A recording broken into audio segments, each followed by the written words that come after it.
Margaret lived in a modest wooden house in Pleasant Grove, Alabama, one of those places where the seasons pass slowly and neighbors still greet each other with a wave in the late afternoon. Every day, she drank her coffee at 7:20, sitting on the porch overlooking the azalea garden her late husband had planted. That Wednesday morning seemed like any other, until she decided to open the old dresser in the basement. The stuck drawer finally gave way, releasing a cloud of dust and memories. Inside, among sepia photographs and baptismal lace, was a small blue tin box with hand-painted flowers. When Margaret opened it, something fell to the floor. It was a letter, the postmark still intact. The date, May 1968. Before I continue, I want to say that I ask God to bless you with all His infinite love, giving you much health, peace, joy, and faith, for we can never lose faith in God, for He will never abandon us, for His love is eternal and infinite. I also take this opportunity to ask that you like the video and subscribe to the channel. This helps me a lot, thank you. Margaret's hand trembled. 68. She had only been 15 at the time. The envelope was yellowed, but still sealed. There was no visible sender, just his name, in a handwriting she recognized instantly, even after all these years. That handwriting? Impossible. It was his. Thomas Whitaker. The first love of her life. He had gone off to war and never returned. His family received official notification of his death in action in September of '68. But there was the letter, sealed in May. It made no sense at all. She walked upstairs, her heart pounding. She sat at the kitchen table, the morning light streaming through the window. She touched the envelope as if it were glass. I didn't know if I should open it. It was as if I were about to open a time capsule from a parallel universe. Margaret stared at the letter for almost an hour. The kettle whistled, and she didn't even notice. When she finally broke the seal, she smelled the old paper, a mixture of nostalgia and something else, like a perfume she hadn't smelled since her youth. The first words made her breath catch. My dear Maggie. Only he called her that. No one else. It was like hearing his voice, coming straight from another life. Margaret's hands trembled, but she continued. Line by line, the world around her seemed to disappear. But the letter wasn't just a declaration of love. It contained sadness, despair, and a strange sense of urgency. It said something had happened, something he needed to tell her before he left. Something that could change everything. Margaret felt a shiver run down her spine. The letter was incomplete. It ended mid-sentence, and if I don't come back, Maggie, please know this, and then nothing. The last page was missing, as if someone had ripped it out. She looked inside the box, rummaged through the drawers, and searched the entire dresser. Nothing. The missing sheet of paper left a void greater than silence. What had Thomas wanted to tell her? Why had the letter never reached her? And who had kept it for over 50 years? Margaret's mind began to race. Was there a reason this letter had never been delivered? Was it a postal error? Or had someone purposely hidden it? Doubt began to gnaw at her heart. She picked up the envelope again and noticed something strange. There was a mark, as if it had been opened and resealed. But it was subtle, noticeable only in the right light. Margaret froze. Had someone read this letter before her? At the bottom of the envelope was a different folded sheet. A receipt from the post office. There was the name of the mailman at the time, Harold Dunn, a gentleman who used to deliver mail in the neighborhood in the '60s. She vaguely remembered him. Harold had a daughter who attended high school with her. He was always polite but reserved. She remembered that, overnight, he had moved out of town. Without explanation. It was starting to smell like an old secret. Margaret decided to investigate. She picked up the phone and called her older sister, Ruth, who now lived in Montgomery. Ruth, do you remember the mailman Harold Dunn? She asked. The answer was a long silence, followed by a sigh. Yes, I do, Maggie. Why are you asking this now? Margaret told her everything. Ruth was shocked. That letter. Are you saying he never gave it to you? Exactly. And now I'm starting to wonder if it was on purpose. The silence on the other end of the line said more than words. I need to tell you something, Ruth said. Back then, Mom received a strange letter, but she burned it without showing it to us. It said she didn't want you to suffer from illusions. Margaret froze. Did she burn the letter? What no one knew was that maybe that one wasn't the only one. What if there were more hidden correspondences? Why would their mother do something like that? Margaret was stunned. The memory of her mother, always protective, yet stern, now took on a new tone. She got up and went to the attic, where her mother's things had been stored since her death in 2006. There was an old suitcase with faded labels from Washington and Richmond. Inside were embroidered handkerchiefs, old photos, and an envelope. Another envelope. No stamp. No postmark. Just handwritten, to be delivered only if Maggie asks. Margaret felt her legs go weak. She sat on the wooden floor, her suitcase open in front of her. The emotion was too much. She opened the envelope. It was a letter from her own mother, written in a firm hand. The date, 1969. In it, her mother apologized for hiding the truth, but said she was protecting her daughter from even greater pain. If you're reading this, it's because you found Thomas's letter. I asked the mailman not to deliver it. There were things you didn't need to know, things that could destroy you. Margaret gasped. What things? The letter didn't explain anything. It was full of vague phrases, warnings, and promises of protection. But it made it clear that the mother knew much more than she had revealed in life. And that Thomas hadn't died as everyone thought. Margaret spent that night sleepless. The letter, the suitcase, the mailman's name, everything swirled around in her head like an ancient puzzle being pieced together. What did Thomas want to tell her? And why did her mother think it would be so devastating? In the morning, Margaret decided to do something she hadn't done in years. She went to the town library. She wanted access to the old archives of local newspapers. She needed to understand what happened that spring of 1968. Sitting among dusty bookshelves, she flipped through microfilm pages, searching for any news about Thomas, Harold Dunn, or her own family. Then she came across an article that made her freeze. Missing soldier returns under false identity? The report was vague, but it suggested that Thomas Whitaker had been seen years later, living under a different name in another state. Police had investigated, but the case was closed for lack of evidence. Margaret didn't know whether to cry or scream. If Thomas was alive, why didn't he ever come back? Why didn't he insist on finding her? Or did he try, but someone stopped him? The questions piled up, and each one seemed to push her closer to a truth her mother had tried to bury. On her way home, Margaret stopped at the old town post office. She asked if there were any archives of the old mail carriers. The clerk, a friendly gentleman named Bill, said his grandfather had worked there, the same Harold Dunn. Bill offered to help. He said perhaps her grandfather had left notes, as he was obsessed with recording everything. Margaret felt a chill. This could be the beginning of something bigger than she ever imagined. That night, she sat at the kitchen table again, with the two letters side by side. One from the love of her life. The other from the woman who had loved her most and yet kept her deepest secrets. She looked out the window, and knew this was just the beginning. Margaret spent the next morning sitting on the living room sofa, clutching Thomas's letter as if it were a sacred relic. Her gaze, lost in the distance, carried memories she thought she'd buried decades ago. But now, everything came rushing back, full of scent, full of color, and with questions that tormented her. She knew that sooner or later she would have to tell someone. But how could she explain that the great love of her life wasn't her late husband, but a man everyone had believed dead since 1968? A love that, until that moment, had been hers alone, hidden, untouched, sacred. When Ruth called again, insisting on knowing more, Margaret gathered her courage. Ruth, I've never told anyone this. Not even you. But Thomas, he was my first love. And maybe my only true love. On the other end of the line, the silence was heavy. You loved him more than George? Ruth asked softly. Margaret swallowed. George was my companion, my safe haven. But Thomas, he was my heart. And when he went to war, a part of me went with him. Never came back. Ruth sighed deeply. Maggie, why didn't you ever tell me any of this? Margaret hesitated. Because at the time, Mom forbade it. She said I was too young.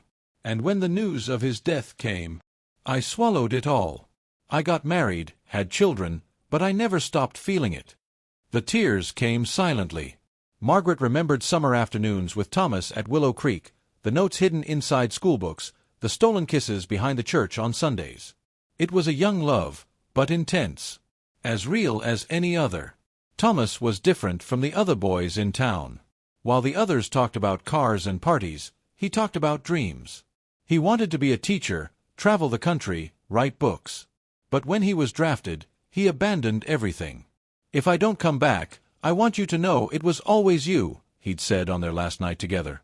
Margaret had kept those words to herself for more than 5 decades. She never dared repeat them. But now, with the letter in her hands, she felt as if time had turned back, and she was that 15-year-old girl again, in love, confused, full of hope and fear. She pulled a shoebox from the closet. Inside were old photos, folded notes, and a leather bracelet Thomas had made for her. It was her little reliquary of a forbidden love, kept hidden even from her children. What no one knew was that Margaret almost didn't marry George. The week of the engagement, she had a breakdown. She only agreed because her mother threatened to have her committed to a convent. "Forget this dead boy and get on with your life," her mother had said. Margaret obeyed. Over the years, Margaret raised her family, cared for her children, and was a devoted wife. But on silent nights, she thought of Thomas. Did he think of her too? Did he write other letters? Did he try to return? After reading the letter, she felt something awaken within her. A flame that never went out, just lay dormant. So she decided to do something bold. She began writing her story.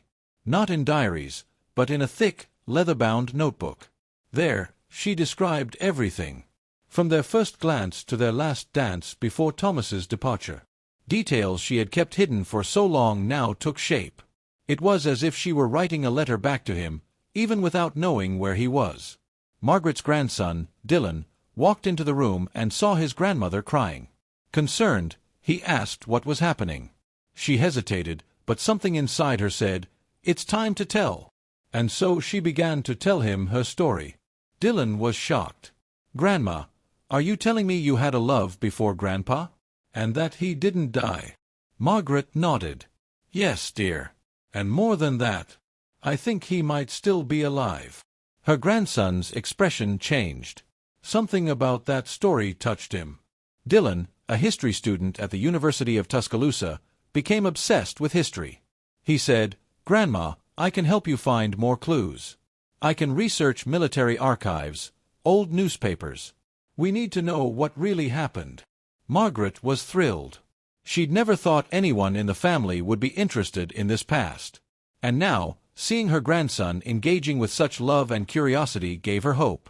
Perhaps God was truly preparing this moment for a reason. In the following days, Dylan brought in clippings, declassified reports, and old military documents. And in one of them, a name caught his eye. Thomas W. Harper, a Montgomery native suspected of desertion. The physical description matched Thomas Whitaker.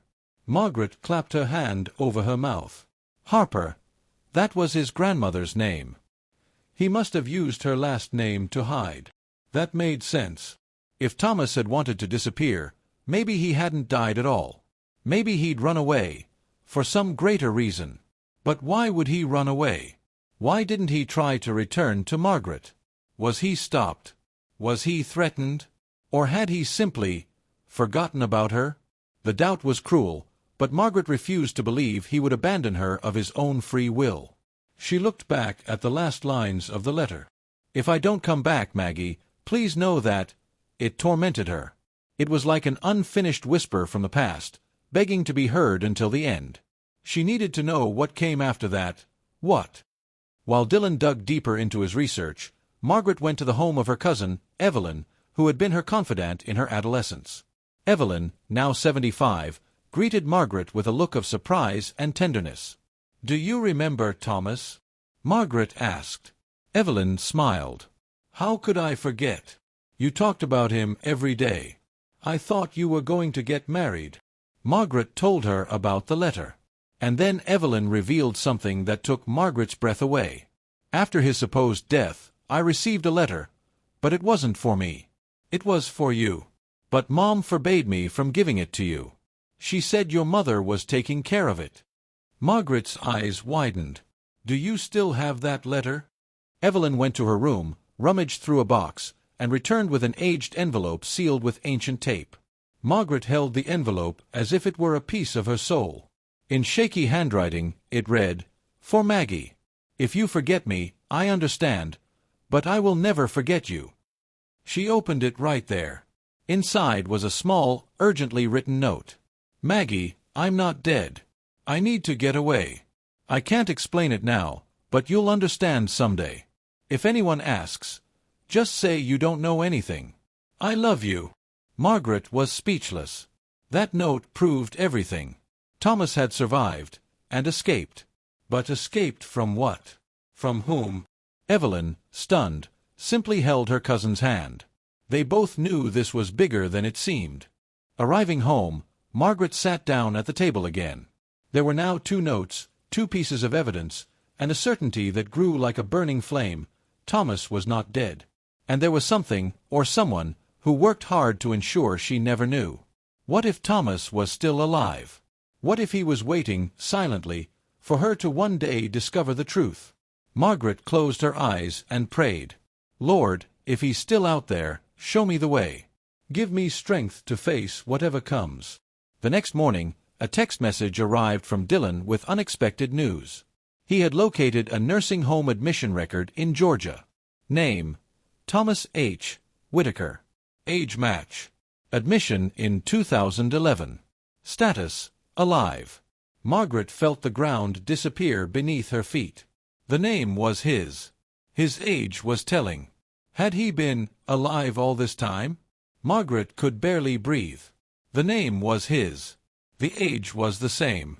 The place, a nursing home in Georgia called Maple Oaks Care Center. Dylan looked at her with expectant eyes.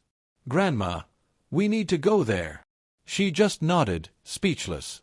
The drive took a little over 3 hours. In the car, Margaret remained silent, staring out the window. Each mile seemed to bring back memories she had sworn to forget. Tears streamed down her face, silent, discreet. When they arrived, they were greeted by a friendly, middle-aged nurse named Angela. Margaret asked directly, "Do you have a resident named Thomas Whitaker?"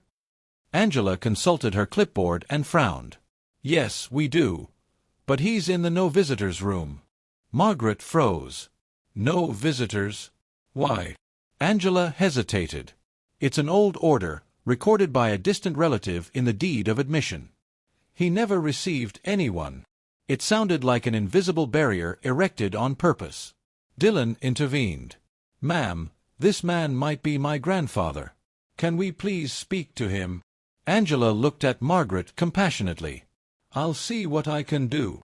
She left them waiting in the lobby, the soft sound of a piano playing in the background. 10 minutes later, she returned. "You can come in. But he's frail, and he might not remember much." Margaret squeezed Dylan's hand tightly. The hallway seemed endless. When the bedroom door opened, time stood still. There he was, aged, thin, with snow-white hair. But it was Thomas. His eyes still held that sparkle, even beneath the veil of age. Margaret clapped her hand over her mouth. "My God, it's you." Thomas looked at her, confused at first.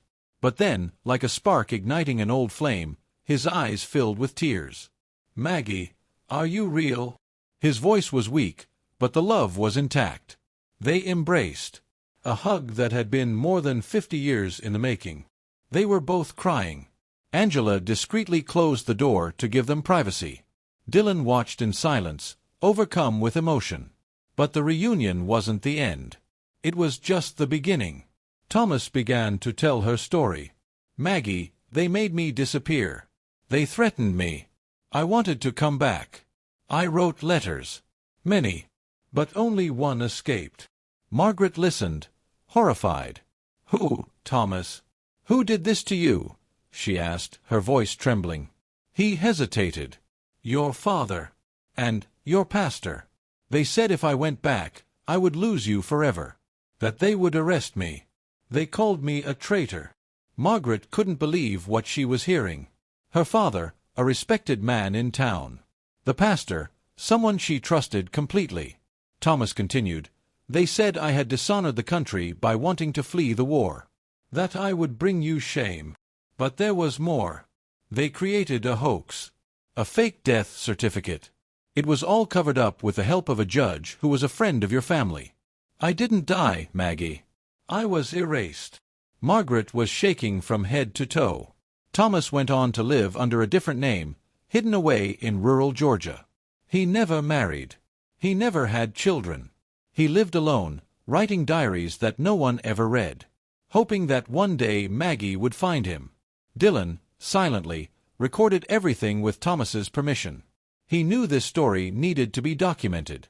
It wasn't just about love, it was about truth. About redemption. Margaret asked, "And why didn't you ever try again? Why didn't you ever write again?" Thomas smiled sadly. "Because they told me you were married. That you were happy. And I didn't want to ruin that." Margaret burst into tears. "You've been deceived. So have I. And now, what do we do with all this?" Thomas replied hoarsely, "We live what's left. We love what's still possible." In the following days, Margaret visited Thomas every day. She brought him flowers, showed him photos of her grandchildren, and read passages from the Bible. He listened, moved. The 27th Psalm became a favorite. "Wait on the Lord, be of good courage, and he will strengthen your heart." But not all was peace. Ruth called in despair. "Maggie, are you crazy? You're digging up the past for nothing. Dad did what he thought was best. It's over." Margaret didn't answer. He knew the past wasn't dead, it was just hidden. She decided to tell her children. She sat down with them and recounted everything, from the beginning. The letters, the charade, the reunion. The oldest, Peter, was silent for minutes. The youngest, Emily, cried. "Mom, this is so unfair. To both of you." Peter was more direct. "If all this is true, we need proof." Margaret then showed the letter, Evelyn's note, and Thomas's recorded statement. Peter went white. This could change everything, including what we knew about Grandpa's will. And that's when the third twist came. Curious Dylan began investigating the will left by Margaret's father. At the town clerk's office, he found documents indicating land had been sold in Thomas's name, 2 months after his supposed death. Margaret was perplexed. He used Thomas's name? Why? Dylan replied, "Maybe to hide money. Or transfer property without arousing suspicion." This was turning into not just a family drama, but a possible legal fraud. She hired a lawyer friend from church, Bethany. With her sweet demeanor and eagle eyes, Bethany began combing through the records. And she found what she was looking for, a fake power of attorney, with Thomas's signature forged. Margaret felt her soul leave her body. Everything was designed to separate her from Thomas and ensure the family fortune remained among the right ones. She now understood why they had gone to such lengths to hide the truth. But truth has a silent force that won't be silenced. Margaret knew there was still more to be revealed. And perhaps the final piece of this puzzle lay where it all began. In the house where she grew up, there was an old cabinet that her father never let anyone open. He always said it was just old paperwork. Now, she needed to go back and see it for herself. She asked permission from the house's current owner, a distant cousin, and went there. Opening the closet, she found a padlocked wooden box. But behind it, a letter was taped to the wall. The handwriting was the same. It was another letter from Thomas, dated July 68. The date was important. It coincided with the day she learned of his death. With trembling hands, she opened the letter and read it. And there, at the bottom of the page, Thomas said, "If this letter ever reaches you, it will be because someone let the truth slip out. And if that happens, Maggie, know that my heart has always been yours." Margaret held the letter as if it were glass. What else could there be to discover? And why had that letter been hidden behind a locked cabinet for decades? She knew that now, nothing would ever be the same. Back home, she read the letter again, meticulously. There, Thomas mentioned something no one expected, a will. "I left instructions with a lawyer in Montgomery. If anything happens to me, Maggie is entitled to everything I own." That made her shudder. Thomas had never owned any known assets. He was just an idealistic young man when he left. But the letter spoke of land, stocks, an estate in his name, and what's more, it said this was something his parents had saved for him. Margaret called Bethany, her lawyer and trusted friend. "Can you investigate if this will exists?" The lawyer's name is Charles McBride. He practiced in Montgomery in the 1960s. Bethany promptly replied, "I'll find out." 2 days later, Bethany appeared with a serious expression. "Maggie, I found it. Not only did I find it, but I got a certified copy. The will exists. But it was never executed. It was filed as invalid, due to the lack of a confirmed beneficiary." Margaret's eyes widened. "No beneficiary? I was the beneficiary." Bethany nodded. "Yes. But the records show that the delivery of the letter was considered unproven. And so, the assets were passed to another heir." "Who?" Margaret asked, her chest tightening. Bethany hesitated. "Your father." That was like a punch in the gut. Everything made sense now.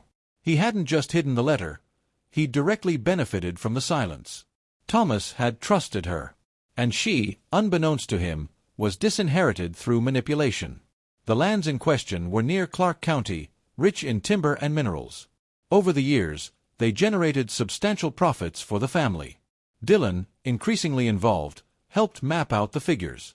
"Grandma, that's hundreds of thousands of dollars. Maybe even more." Margaret didn't know whether to cry, scream, or thank him. Not for the money, but for the truth finally coming to light. She decided to visit Clark's office in person. She needed to see it for herself. Upon arrival, she was greeted by a friendly clerk named Marcia, who showed her the old documents. There was the record, transfer by indirect inheritance, authorized by Judge C. Alford.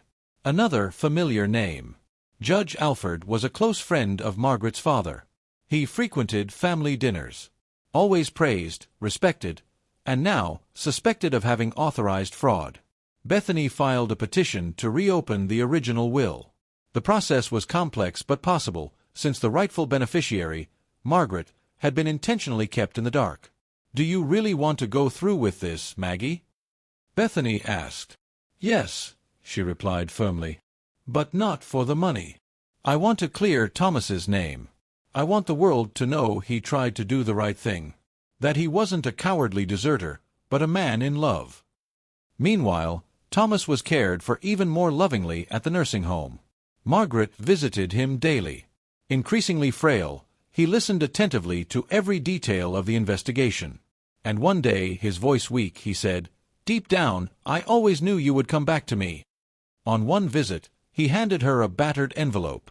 "I've kept this for all these years. I never had the courage to open it." It was a copy of the will, along with a photo of the two of them, young, smiling by the lake. Margaret wept. "You left me everything, Tom. Even though you thought I would never read this. You trusted me more than anyone else in your life."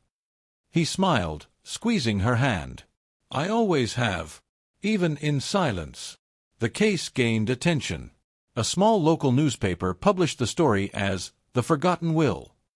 The story went viral among local residents. People began sending letters, photos, and memories of Thomas, expressing how much they loved him. Margaret, for the first time, saw her love recognized. This healed old wounds. But it also raised new questions. How many other truths had her father buried? And why had so many helped cover them up? An unexpected clue emerged. In Attorney McBride's papers, there was a handwritten note, "Give to Mrs. Margaret only if she publicly contests the inheritance." It was an additional letter, never opened. Bethany suggested Margaret read it now. In the letter, McBride wrote, "Margaret, if you've come this far, it's because you've found the truth. Your father has many secrets, but the biggest one involves not only Thomas, but yourself." Margaret's eyes widened. What did that mean? She skipped to the end of the letter. "Ask your Aunt Helen about the summer of 1952. She knows everything." Her heart raced. Helen was her father's sister. She now lived in Savannah, 90 years old.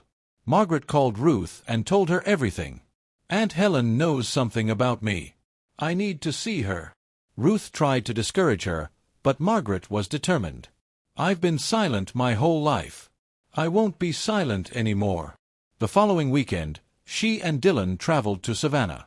Helen, frail but remarkably lucid, greeted her niece with teary eyes. Maggie, I've been waiting for this day to come. They sat in the garden. Helen took a deep breath and then said the words that would change everything. Maggie, you are not your mother's daughter. Time stood still. The wind seemed to cease. Margaret felt the ground slip away. Helen explained. Your mother couldn't have children. The woman who gave birth to you was a maid. But your father thought it would be a scandal. So they secretly adopted you. No one outside the family ever knew. Margaret trembled. Everything she thought she knew about herself crumbled. So, whose daughter am I? Helen replied, her eyes brimming with tears. Her name was Sarah. She died in childbirth.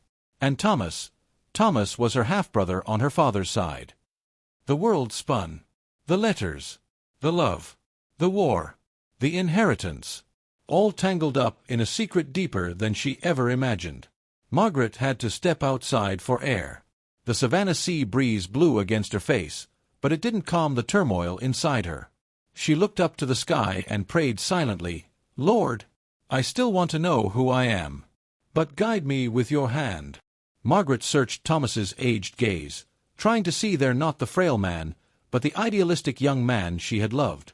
He sighed and began, Soon after I left Pleasant Grove, I had to change my name. I went to rural Georgia. He lived in a small town called Cedar Mills, where no one knew who he really was. He brought with him only the false papers, the passion for Maggie in his chest, and the firm conviction that he should never be found. In Cedar Mills, Thomas worked as a substitute teacher at a small rural school. He taught literature and history, enthusiastically guiding young people. He secretly kept a notebook where he wrote poems to Maggie, never sent. He rented a simple little house on a modest plot of land. Nothing to draw attention to. He used the name Thomas H. Harper, adopting his maternal grandmother's surname to mislead others. That was his mask, his hidden life. For years, few questioned his origins. He kept his distance. He attended local church and events, but avoided deep ties. He was well-liked, yet discreet, always with a different look in his eyes, far away. But one day, a young student, Eleanor, noticed his hands trembling as he read poetry. She asked if he was okay. He said no. Yet, in that simple gesture, she saw fragility and mystery. They talked for months. He told stories, quoted Shakespeare, and spoke of distant worlds in a sweet, melancholy voice. Eleanor became his friend. She was perhaps the only person Thomas allowed into his circle. Eleanor asked about his loneliness. He said, There are losses that cannot be resolved. There are silences that speak volumes. She never learned from whom. But she offered company, visits, lunches, letters. Thomas accepted, cautiously. He said that, years after fleeing, he received threats. Secret threats. That someone was watching his every move, sending anonymous letters telling him to disappear. That there was even a court order in his name. Out of fear, he moved several times within Georgia. Small towns, always anonymous. But he always returned to Cedar Mills, as if it were his anchor, even when it hurt him. As he grew older, alone, without Eleanor around, she married and moved to Atlanta. He stopped traveling. He spent most of his time in his old house, writing memoirs, rereading letters, and hoping for a miracle. He kept a photo album in which he never appeared, images of Margaret as a young woman, of Pleasant Grove, of flower fields. He collected portraits of her found in old folders, newspaper clippings. Thomas also carried a wooden safe, hidden beneath the attic's plank floor. Inside were receipts, pseudonymous documents, copies of letters, photographs. And, in a smaller box, the will he had written. Over time, his memory began to fail. He knew there would come a day when he wouldn't remember everything. So he wrote instructions, If I forget, have someone return it to me. He struggled with loneliness, regret, guilt, not for loving Margaret, but for leaving her in the dark. He ached for every day she thought he was dead, that she was living a lie. When he heard rumors that Margaret was investigating his past, His heart raced. He feared exposure, but he also longed to be recognized. He longed to be found. Not to accuse, but to love again. But there were more obstacles: complicit lawyers, burned documents, mistaken identities. He knew that appearing could mean lawsuits against him, accusations of forgery, even imprisonment post-mortem. In the nursing home, Thomas also lived with silent guilt. He didn't want to be a burden. He maintained his dignity with small routines: reading the Bible in the morning, quiet prayers, quiet memories. He never told his caretakers his true story. Only those who visited him knew fragments. He spared people pain. He chose silence over confession, to protect those he loved. When he noticed his health declining, Thomas began rereading the will, watching his handwriting tremble. He knew time was short. He lacked the strength for grand revelations, but not for small words. He'd secretly sent Helen a letter in Savannah a few months ago. He told her, if Margaret ever asked, to tell her he existed. That his life hadn't been erased. That his love persisted. Helen complied. So she said, "Maggie, I've been waiting for this day to come." That was the missing piece of the puzzle. Thomas had told his father's estranged sister about a secret life. When Margaret and Dylan arrived at the nursing home, the staff told them Thomas had demanded that no one come until he was ready. That he not be forced. They had always respected that. Now, lying there, he remembered with Margaret every summer, every smile, every promise still unfulfilled. In her eyes, there was pain, but also gratitude. Gratitude for having been found. In his final days, Thomas asked for his voice to be recorded. He asked Margaret to listen to him later. He spoke of repentance, love, and faith. He said he hoped she would forgive him. He said he didn't want any more lies. He handed Margaret a final letter, his hands weak. "I know I made you suffer. But if I had a miracle, it was this reunion. I was never erased from you. Nor you from me." He begged her to fight for his will, to restore his honor. That even if he left first, she would continue the story, so the world would know. In that silent room, Margaret held Thomas's hand and wept. Each tear was a lost chapter being found again. Each sigh, a prayer in the form of love. And right there, at the end of this encounter that seemed consummated, Thomas looked at Margaret and said weakly, "There are more secrets, Maggie, more than I've told you." And his look indicated that there was still much to come. Margaret woke early that Saturday morning with a feeling of foreboding. The sky was overcast, the wind carried a strange stillness. She knew deep down that this visit to the nursing home would not be like the others. In the car, Dylan drove in silence. Margaret, her hands in her lap, held the letter Thomas had given her days before. "I hadn't read it yet. I was afraid of what it might contain. Afraid of what I didn't yet know." Upon arriving at Maple Oaks, Nurse Angela greeted them with a more somber look than usual. "He's awake, but today he's different. He's more lucid than ever. As if he's been waiting." Margaret entered the room, her heart pounding. Thomas was lying down, but his eyes were alive. Fixed on her. "Maggie, I thought you weren't coming." His voice was firmer than it had been in the days before. She approached the bed, sat beside it, and took his hand. "Of course I came. And I'll come until the last day." He smiled, but there was something else there. A heaviness in the air. A silence that screamed. Thomas asked Dylan to leave. "What I need to say now is just for Maggie." His grandson nodded respectfully and closed the door. Margaret stood there, feeling time stand still again. Thomas looked into her eyes and slowly said, "What I've been holding in all this time could change everything, including what you believe about who you are." Her stomach turned. "Thomas, you already told me my father hid me from you, that I was adopted. What else could there be?" He took a deep breath. "Remember Sarah? The woman who gave birth to you? She wasn't just a maid. She was more than that. She was my aunt. My adoptive mother. She raised me after my birth mother died." Margaret's eyes widened.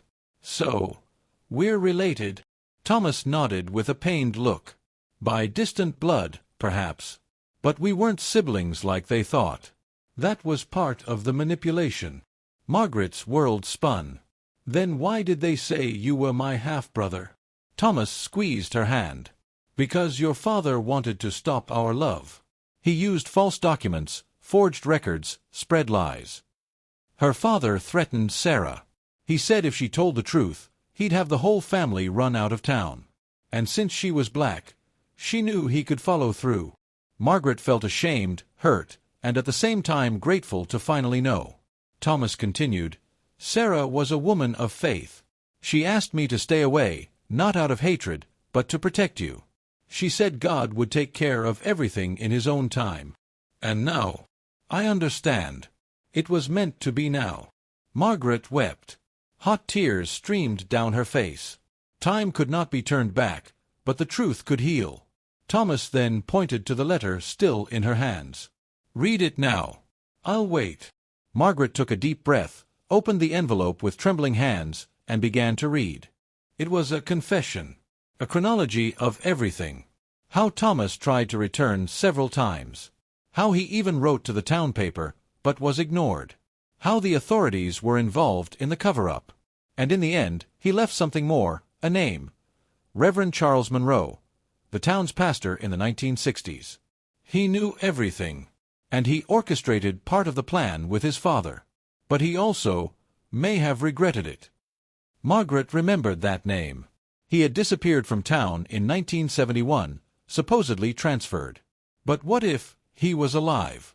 What if she could confirm the whole story? She looked at Thomas. Do you want me to look for him? He nodded, his gaze almost childlike. If he's still alive, he'll tell you everything. Maybe even the things I couldn't remember. That visit, once simple, was now a new mission. Margaret knew she couldn't return home without following this new thread. Over the next few days, she and Dylan investigated. And after much searching, they found a nursing home in Mississippi named Charles Monroe among residents. Age compatible. Previous profession, pastor. Margaret called. The operator confirmed. He was alive. Weak, but lucid. She asked for an appointment. Her heart was pounding as if it were going to explode. Before leaving, she passed by Thomas's room again. I will. And when I return, I hope I can give you peace. He just smiled. Peace already began when you forgave me. She hugged Thomas like someone hugging a piece of their lost soul. She felt like this moment might be her last. But there was hope. And where there's hope, there's life. Margaret left the room. Dylan was waiting outside. She looked him in the eye and said, We're going after the last piece. Maybe after that, everything will fall into place. On the way, she looked up to the sky and said a silent prayer. Lord, I am ready. If the Reverend is alive, let him speak. And if he doesn't, may you show me, in your way, what I need to know.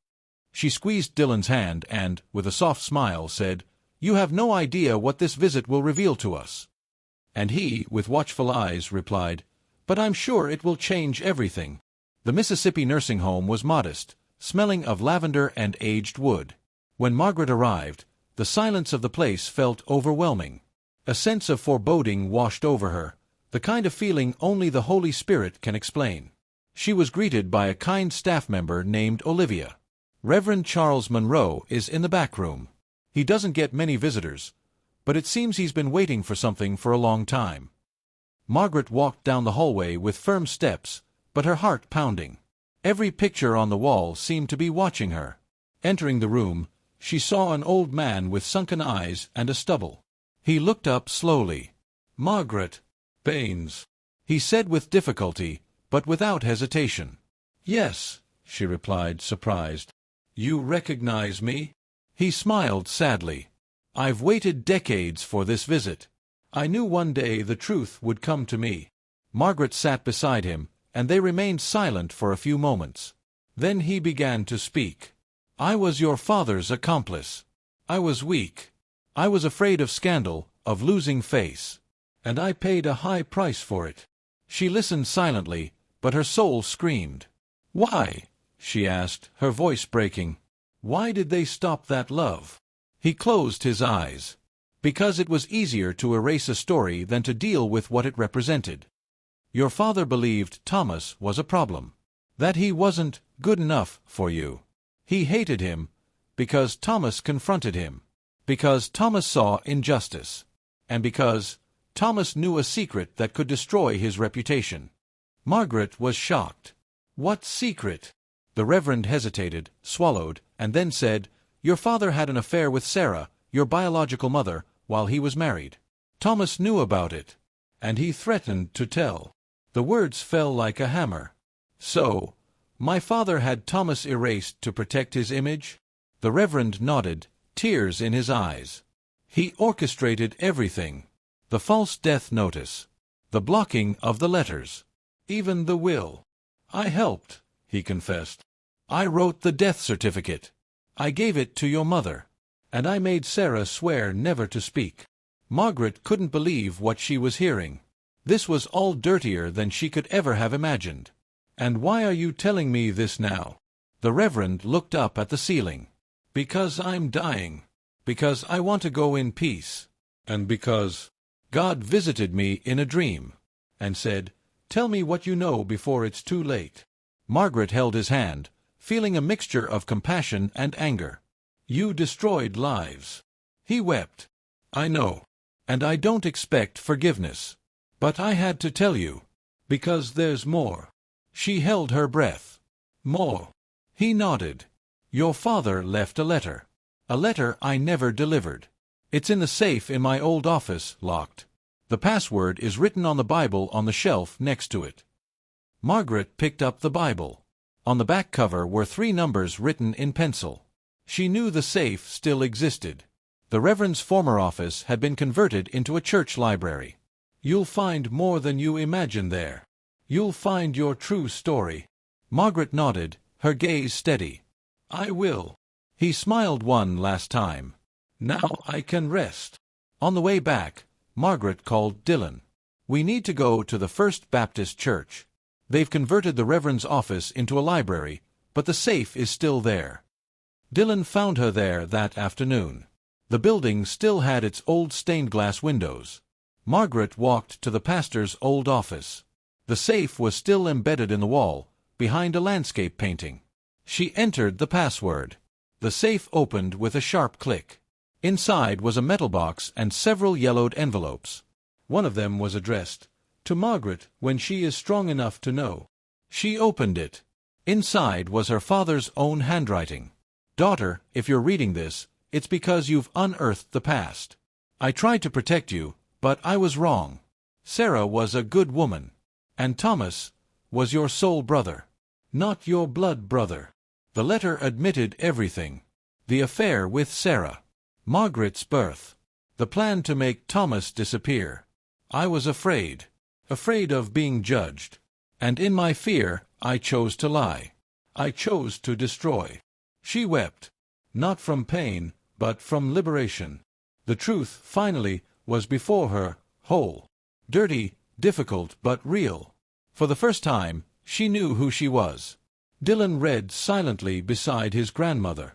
Then he said, Grandma, our family story is a sad one. But now, you can tell it your way. And heal all of this. They left the church and went straight to the nursing home. Thomas was still awake, as if waiting for them. Margaret sat beside him, showed him her father's letter, and said, He confessed. Everything. Thomas closed his eyes. So it's over. He whispered. Margaret took his hand. It is. And now you can rest. He smiled. A light smile, of someone who has finally found peace. That night, Thomas left. Tranquil. At peace. With Margaret's hand clasped in his. And with the certainty that, even after everything, love had prevailed. The house was silent that morning. Margaret woke feeling the weight of Thomas's absence, but also a strange lightness in her chest. For the first time in years, the past no longer haunted her, it had been revealed. She looked at the chair by the window, where she usually sat to pray. That day, she knelt and gave thanks. Lord, thank you for not letting me go without first knowing the truth. Give me wisdom now, to deal with what comes next. Because what followed wouldn't be easy. There were documents to be delivered, truths to be told, and an entire family still living in the comfortable ignorance of inherited silence. At the family gathering on Sunday, Margaret sat at the table with her children, grandchildren, and even some nieces and nephews. The sun streamed through the window, but the atmosphere was tense. Everyone knew something big was coming. She began slowly. Thomas passed away. And, before he left something you need to know. Her daughter Emily pressed her lips together, her eyes already brimming with tears. Peter, the eldest son, kept his expression stony. Margaret told everything. The hidden letters. The ignored will. The secret about her origins. The lost love. The conspiracy. Every word was a piece of a puzzle no one knew existed. In the end, the room was completely silent. Peter was the first to speak. Home. This is unbelievable. Our entire family was built on a lie. Margaret replied calmly, "It was built on silence." Emily approached her mother and hugged her. "You didn't deserve to carry all this alone. How many sleepless nights you must have spent, unable to speak, unable to understand." Margaret just cried, for the first time allowing herself to be fragile. Dylan, envelope in hand, added, "The financial side will also change. Thomas's inheritance was usurped. Legally, we now have a way to reverse that. But we need to decide what we're going to do with this responsibility."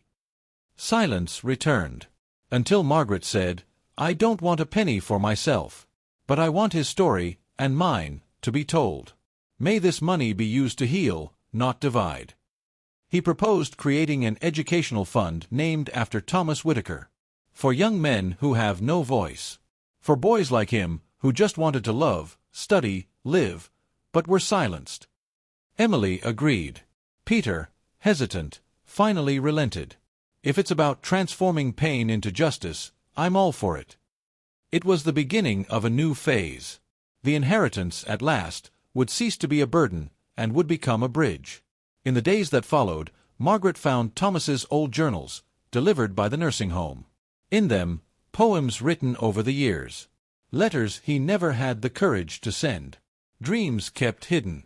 She read each one. Some aloud to Dylan. Others alone, between tears and smiles. In all, the same essence, pure unconditional love that has withstood time, lies, and abandonment. One of the poems said, "If one day my footsteps no longer echo, look in the wind, I will be blowing faith. If my letters are lost, follow your heart, it will know the way." Margaret decided to publish these writings. A book. Not to make a profit, but to leave a legacy. She titled the work, The Inheritance of Silences, with a simple cover, and inside, Truths That Heal. The news spread throughout town. Old members of the community began coming to Margaret with their own memories. A former clerk at the registry office. A distant cousin of her mother's. All with fragments of truth. And that's when Margaret understood. The lie had been collective. But now, the healing needed to be too. And she decided to do what no one had dared before, call a public meeting at the church. The following Sunday, First Baptist Church was packed. Margaret took the pulpit. The current pastor gave her the floor with respect. She told her story. Without hatred. With truth. With gentleness. He said, "For decades, we have swallowed silence as if it were protection.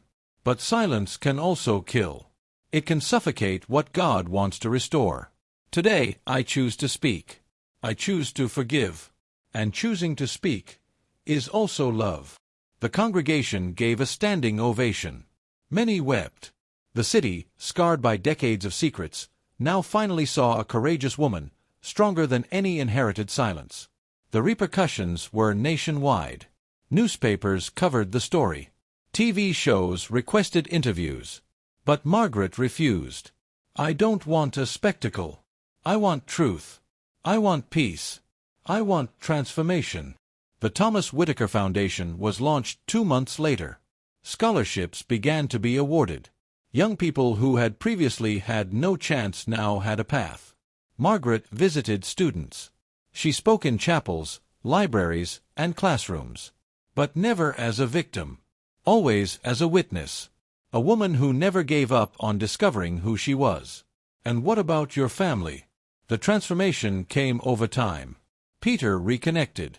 Emily volunteered at the foundation. And Dylan began writing his own book, inspired by his grandmother. Margaret finally understood that the greatest inheritance wasn't made of land or money. It was made of courage, of faith, and a willingness to love. Even after everything. One night, alone at home, she lit a candle and whispered, "Thomas, we made it worth it. You are not forgotten." And there, in the silence of the room, she felt a gentle breeze pass. The kind of breeze you can't explain. You just feel it. As if the sky was saying, "I was watching all along." Margaret's house was silent again.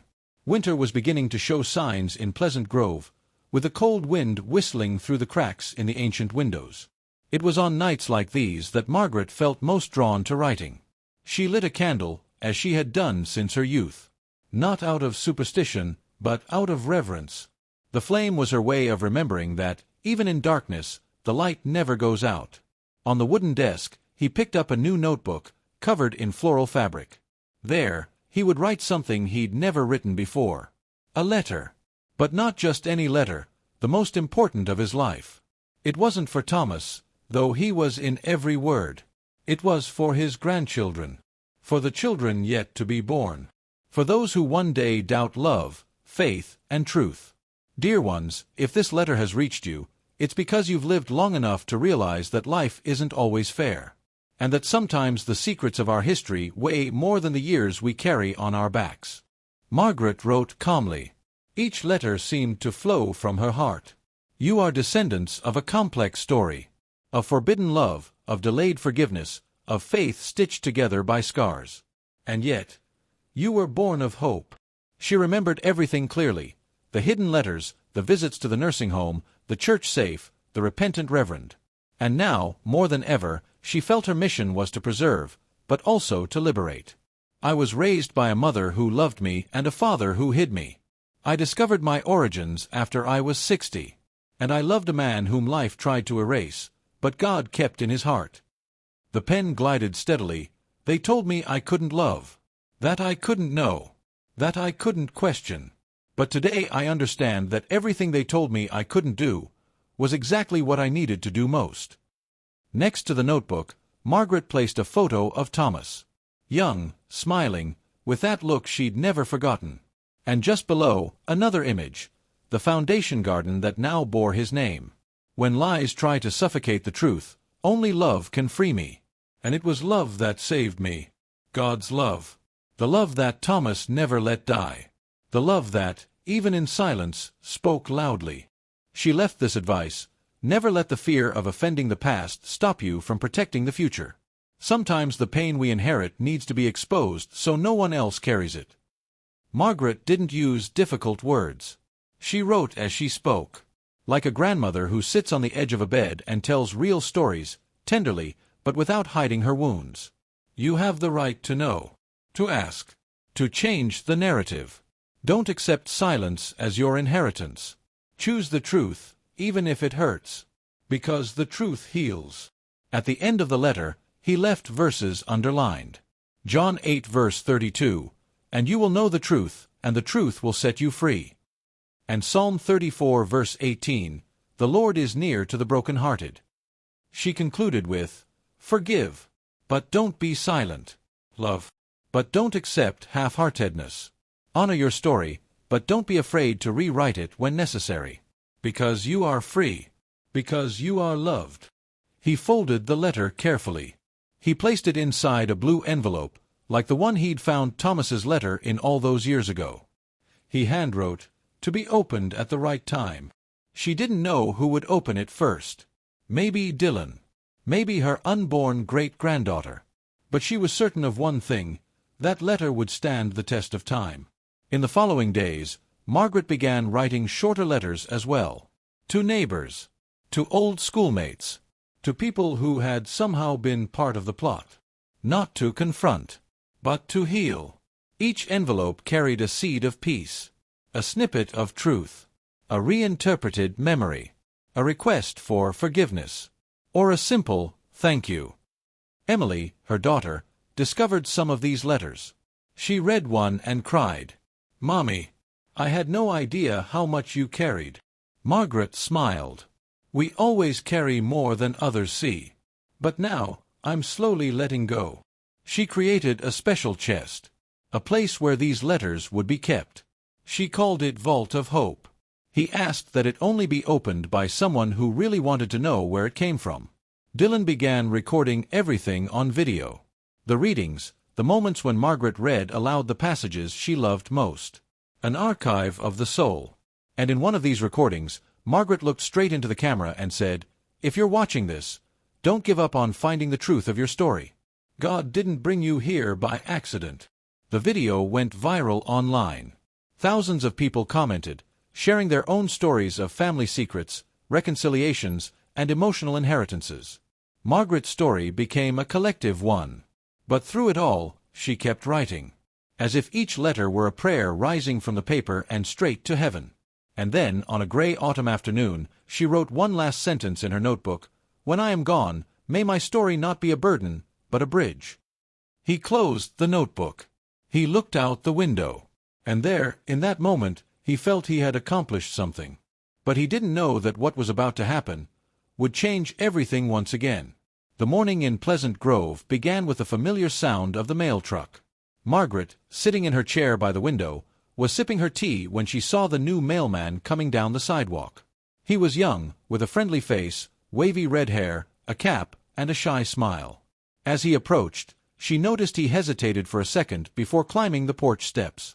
Margaret opened the door calmly. "Good morning, dear." He smiled. "Good morning, Mrs. Margaret Baines."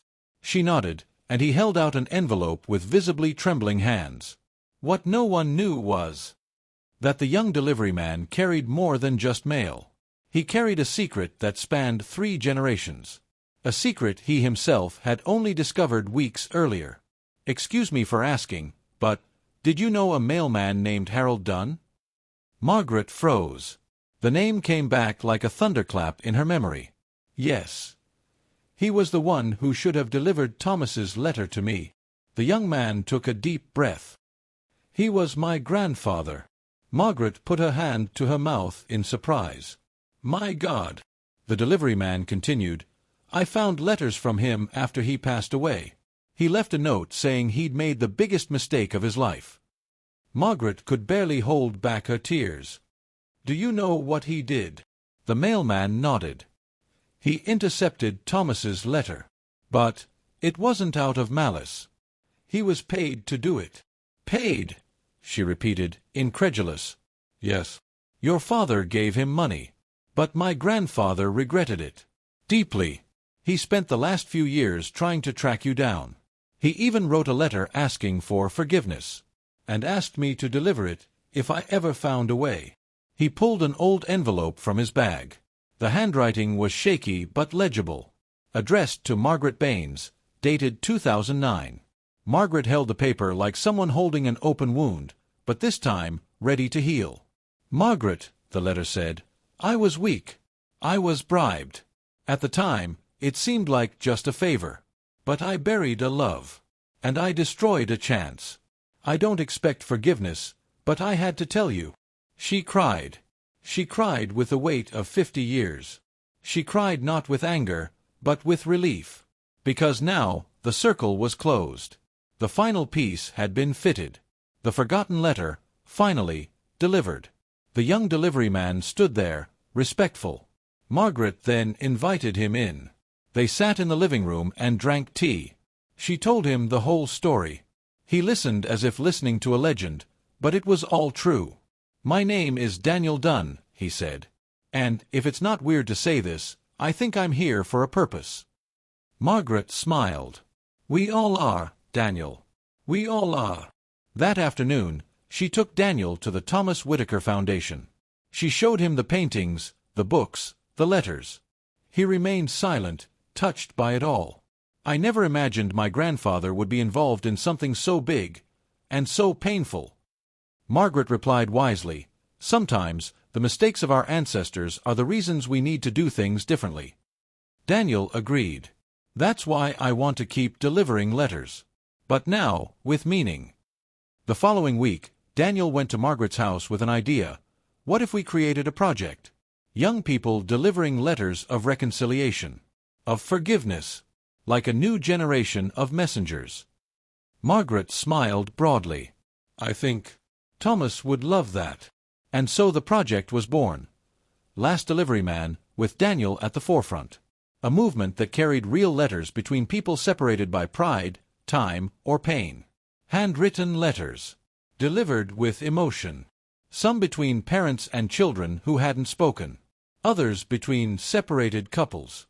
And many between grandchildren and grandparents. Margaret kept track of everything. Even though her health was already at its most fragile, she made a point of reading each letter before sending it. She corrected, guided, and always left a blessing at the bottom. May the truth be light. And forgiveness, greater than silence. One day, Daniel returned with an unexpected envelope. No return address. Simply written, "To Margaret," from someone who saw you even without being seen. She opened it calmly. And inside, a copy of the first letter Thomas had ever attempted to write. A draft. The handwriting was different. Even younger. Emotional. It read, "God willing, one day this letter will fall into the right hands. And even if I'm no longer here, my love will still be." She cried again. But this time, not out of sadness. It was as if Thomas were still there. As if heaven had saved this last surprise. And it was that night, after rereading all the letters from the past, that Margaret wrote a final sentence in her diary. The letter that never arrived, arrived. At the right time. In the right way. By the right messenger. The wind blew through the window, bringing the scent of night. Margaret closed her eyes, clutched the letter to her chest, and fell asleep. And there, in that silent house, with the starry sky above and faith in her heart, she departed in peace. But her letters continued to be delivered. If you've made it this far, it's because this story spoke to something deep inside you. Perhaps a dormant memory, perhaps a silence that still hurts. And now, I ask you with all my love, what would you do if you discovered your story was only half told? Are there any undelivered letters in your past? People you should forgive, or meet again? Margaret's life teaches us that truth may take decades, but it is never lost. And when it arrives, it heals. It transforms. It liberates. So today I invite you to do something very simple. Write a letter. It can be real or symbolic. It can be to someone far away or to your own heart. But write it down. And if it is God's will, may this letter find its destination, just as it did. Before I go, I want to thank you for listening to this story until the end. May God bless you with discernment, strength, and love, so that you will never be afraid to seek your truth. And, if this story touched your heart, I ask you with great affection, like this video, subscribe to the channel and turn on notifications. This helps me continue to bring stories that move, teach, and transform. And now I leave you with the most important question of all. What is the missing letter in your life? Have you ever felt anything like what Margaret experienced? If you could go back in time, what would you do differently? Reply here in the comments. Let's talk. Because when we share, healing begins.